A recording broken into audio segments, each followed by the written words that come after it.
JP आंदोलन बना।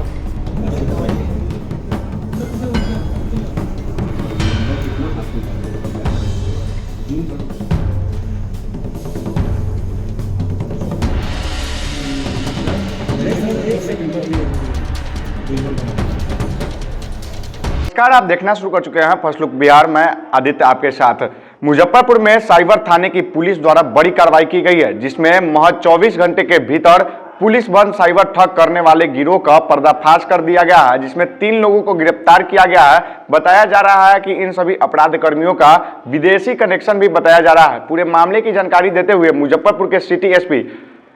अवधेश दीक्षित क्या कुछ कर रहे हैं, पहले आप सुनिए। पिछले कुछ महीनों में मुजफ्फरपुर ज़िले के साइबर पुलिस स्टेशन के द्वारा लगातार जितनी भी साइबर फ्रॉड की कंप्लेंट्स आ रही हैं उनको एक्टिवली परस्यू किया जा रहा है और उनको सारे टेक्निकल इन्वेस्टिगेशन के बेसिस पे और मैनुअल इंटेलिजेंस के बेसिस पे बहुत सारी गैंग्स हैं जिनको इनके द्वारा हम लोग के द्वारा डिटेक्ट किया गया है। उसी क्रम में एक और गैंग का पर्दाफाश किया गया है और ये गैंग जो पिछले हफ्ते एक गैंग पकड़ी गई थी मोतिहारी और साहिबगंज से, जिसमें कुछ व्यक्तियों के द्वारा एक फ्रॉड कॉल करके जिसमें अपने आप को पुलिस ऑफिसर या फिर लोकल स्थानीय पुलिस थाने से बता करके और उनकी किसी करीबी को ये चीज़ बोल करके कि वो पुलिस के कब्जे में बोल करके उनसे पैसा मांगा जा रहा था, फिर ठगी की जा रही थी, साइबर फ्रॉड किया जा रहा था। इसी तरह की एक और गैंग है जो बेतिया के जौकटिया गांव से चलती है और इस गैंग का मोडस ऑपरेंडी रहता है कि वो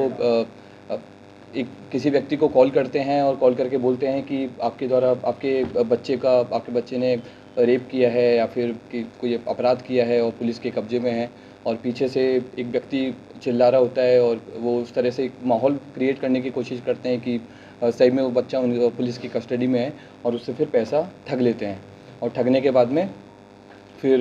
ये चीज़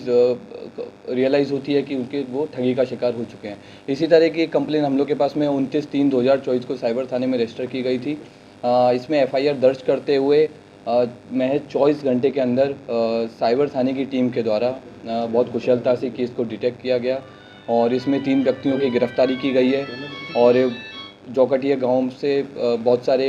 एटीएम्स, मोबाइल फ़ोन, 1.5 लाख के आसपास कैश रिकवर किया गया है, लैपटॉप रिकवर किया गया है। इसके अलावा जिस महिला के साथ में 29/3/2024 को फ्रॉड हुआ था, उस महिला का एक्टिवली साइबर थाने के द्वारा उस केस को परस्यू करते हुए पूरा पैसा होल्ड कर दिया है, तो उस महिला को भी जल्दी पैसा रिकवर हो जाएगा। सर, पहले से लोग ट्रेनिंग दिया जाता था क्या ऐसे करने के लिए? अभी तक के अनुसार में ये चीज़ बहुत साफ़ है कि उस गैंग में बहुत सारे लोग हैं, उस गांव के बहुत सारे लोग शामिल हैं और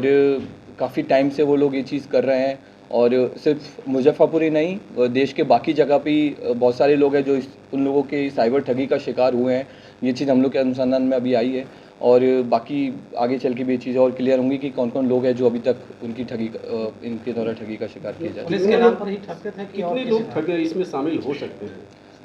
कहना इसमें मुश्किल है, गैंग बहुत बड़ी है इनकी, लेकिन अभी हमारा अनुसंधान चल रहा है। अनुसंधान में सारी चीज़ क्लियर हो जाएगी कि कितने अकाउंट्स यूज़ हुए हैं, किस तरह से लोग सिम यूज़ करते थे, कितनी गैंग शामिल थे और जिन लोगों को हमने पकड़ा है उन्होंने भी बहुत लोगों के नाम बताए हैं, तो उन सब लोगों के बाद छापेमारी की जाएगी तो इसमें और लोगों के नाम सामने आएंगे। इनके गैंग बांग्लादेश में काम करते हैं ये चीज़ अभी हम लोग नहीं बताएंगे कि बांग्लादेश से कर रही थी अकाउंट, लेकिन हाँ विदेशी कुछ ना कुछ इसमें मतलब दूसरे देशों से भी गैंग को ऑपरेट किया जा रहा था। कौन से देश से किया जा रहा था वो हम इसको रिवील नहीं करेंगे। इससे पहले भी एक पुलिस बनकर जो अपराधी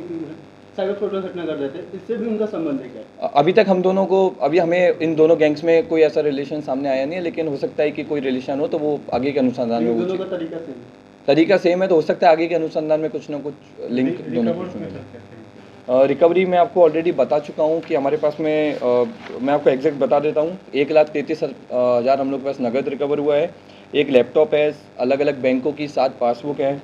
चेकबुक हमें मिली हैं, एटीएम कार्ड की नई फ्रेश किट मिली है, क्योंकि इन लोगों के द्वारा कुछ लोगों को कन्विंस किया जाता था और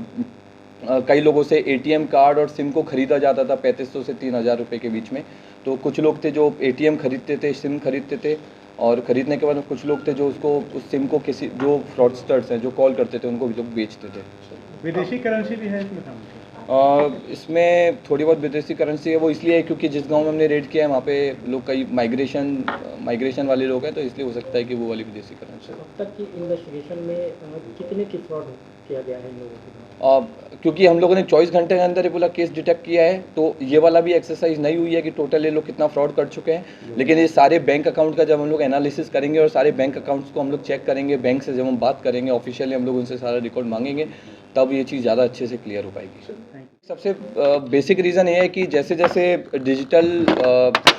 जो बैंकिंग लोगों तक पहुंची है, लेकिन एक लिटरेसी का कहीं ना कहीं अभाव है, तो इसमें मैं आप सब लोगों के माध्यम से जितने भी लोग हैं उनको एक छोटा सा सुझाव देना चाहूँगा कि अगर इस तरह का कोई किसी के पास कॉल आता है कि किसी का बच्चा या फिर किसी के कोई नोन, किसी का रिलेटिव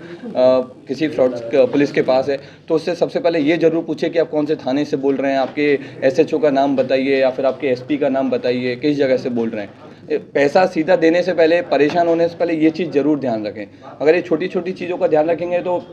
आपका जो कीमती पैसा है, मेहनत का जो पैसा है, वो सब बच सकता है। अवेयरनेस के लिए सर क्या कुछ ये किया चीज़ जा है, रहा है? बहुत बढ़िया बताया इसको,